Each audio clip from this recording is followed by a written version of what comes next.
A partir para a conversa com Cristina Mota, do Movimento Missão Escola Pública, quem se junta aqui no estúdio. Muito bom dia, obrigada por estar connosco. Ouvimos agora as palavras do Ministro da Educação. Sublinhou que realmente existem diversos critérios que deveriam estar incluídos neste ranking e que não estão. Para além da falta de professores, que outros critérios é que também poderiam ter sido incluídos e que não foram, Cristina? Bom dia, Madalena. Agradeço o convite. De facto, ouvi com bastante atenção as palavras do Sr. Ministro e os agradecimentos, portanto, aos professores, aos diretores, mas começo por dizer que nós precisamos mais do que agradecimentos. Nós precisamos de medidas efetivas que mostrem a valorização desta profissão que tem um impacto tão grande, não é? E claro, sendo os professores os principais responsáveis pelo conhecimento que os alunos depois vão ter ou não. Portanto, toda a declaração do Sr. Ministro é bastante válida, portanto é preciso contextualizar a análise destes dados relativamente ao ensino público, ao ensino privado, deveria estar separado. Efetivamente, já ontem foi referido por vários comentadores, ontem mesmo aqui no Não, eu também fiz essa referência às diferenças abismais que existem. Algo que nós verificamos é que em todos os comentários se refere à estabilidade do corpo docente como uma das medidas para garantir, de facto, melhores resultados e, por exemplo, na escola pública, trago-lhe o exemplo, até da minha escola, do meu grupo de recrutamento, que nesta fase, em fase de avaliações, nós tivemos, por exemplo, um professor que, devido ao concurso extraordinário que teve lugar este ano, saiu agora nesta fase, portanto não garante qualquer estabilidade. Portanto, são medidas que deverão ser revistas, todas aquelas que não garantem a estabilidade, nem termos um corpo docente efetivamente fixo, que também foi referido pelo Sr. Ministro. E ele confirma, portanto, tem um impacto, a falta de professores nos resultados, ao contrário, por exemplo, de ontem, David Rodrigues, portanto, que faz parte do Conselho Nacional de Educação, é um dos conselheiros, ter referido que não existe aqui efetivamente provas de causa e efeito. A nós parece-nos bastante óbvio. Aliás, os mapas mostram justamente isso. Portanto, onde temos os piores resultados são justamente nos sítios onde existe maior carência de professores. E hoje, relativamente aos rankings, Madalena, eu gostava de me centrar nas reações. Tivemos esta de David Rodrigues relativamente aos resultados, quando diz que, por exemplo, os resultados não deveriam ser públicos. Nós, Missão Escola Pública, defendemos que eles deverão ser públicos, deverão ser anualmente divulgados para se encontrarem efetivamente os diagnósticos do que é necessário alterar, para mostrar estas evidências que os professores que estão no terreno conhecem, mas que a sociedade em geral desconhece. E cada vez que nós estamos a aumentar os critérios que constam nos rankings, que não dizem respeito apenas e só à média dos alunos, já temos também o indicador de equidade, relativamente ao apoio socioeconómico, seria necessário termos mais dados de contexto para efetivamente garantirmos essa igualdade. Já que toca nas questões socioeconómicas e depois poderá continuar com as reações, as boas notas não dependem só do estudo, mas também destas condições económicas e familiares. Mais de metade das escolas públicas conseguiram contrariar este impacto da pobreza no sucesso escolar.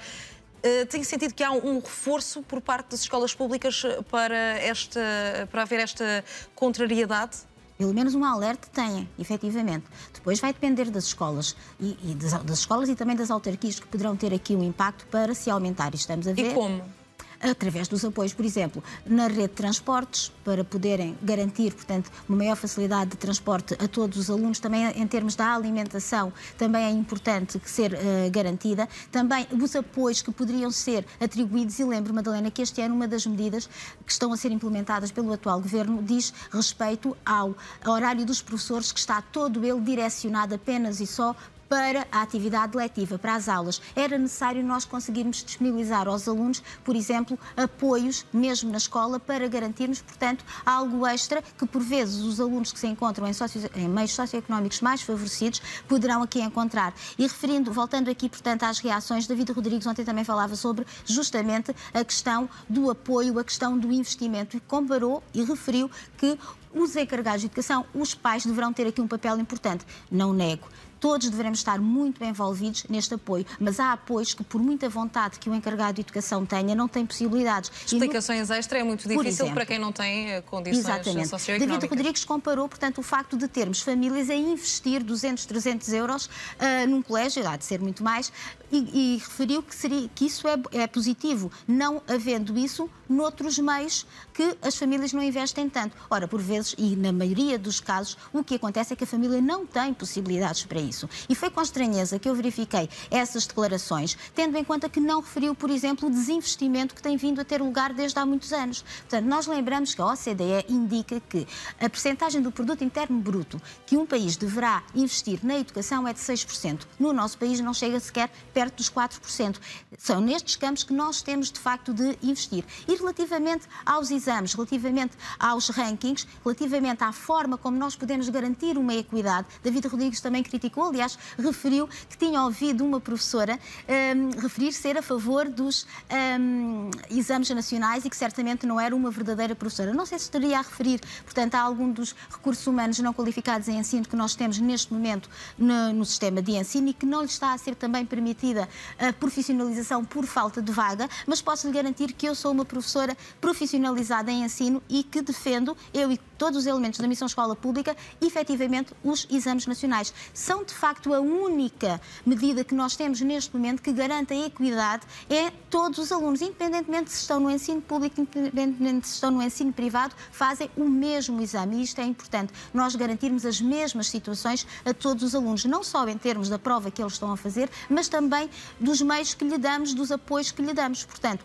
é importante nós diagnosticarmos o que é que falta na escola pública e ontem, aqui mesmo no NAU, nós verificámos vários alunos das escolas que estão com os melhores resultados a referirem muitos temas muito pertinentes, como a proximidade dos professores, como os projetos. E este estudo não pode desmotivar os alunos e os docentes de escolas públicas que acabam por olhar para estes rankings e que não se sentem representados?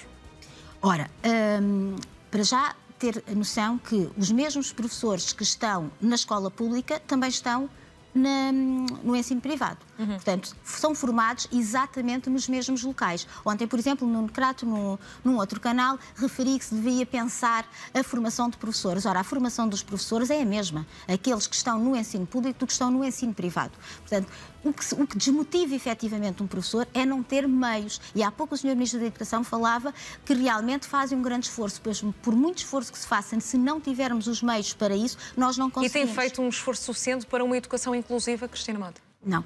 De modo algum. Aliás, David Rodrigues e também Domingos Fernandes, que é o Presidente do Conselho Nacional de Educação, ontem nas reações aos rankings, falava, por exemplo, que nós temos a melhor escola de sempre. Portanto, tendo em conta, por exemplo, a implementação do Decreto-Lei número 54, que, portanto, resulta aqui também muito do trabalho destes dois senhores e que realmente, na teoria, no papel, tem uma série de medidas que seriam ótimas se nós as conseguíssemos aplicar. Mas o que é certo é que elas, neste momento, não estão a ser aplicadas. E, Madalena, aproveito para recordar que a Missão Escola Pública tem neste momento um formulário a circular justamente para nós conseguirmos aferir as condições em que a educação inclusiva está a ter lugar.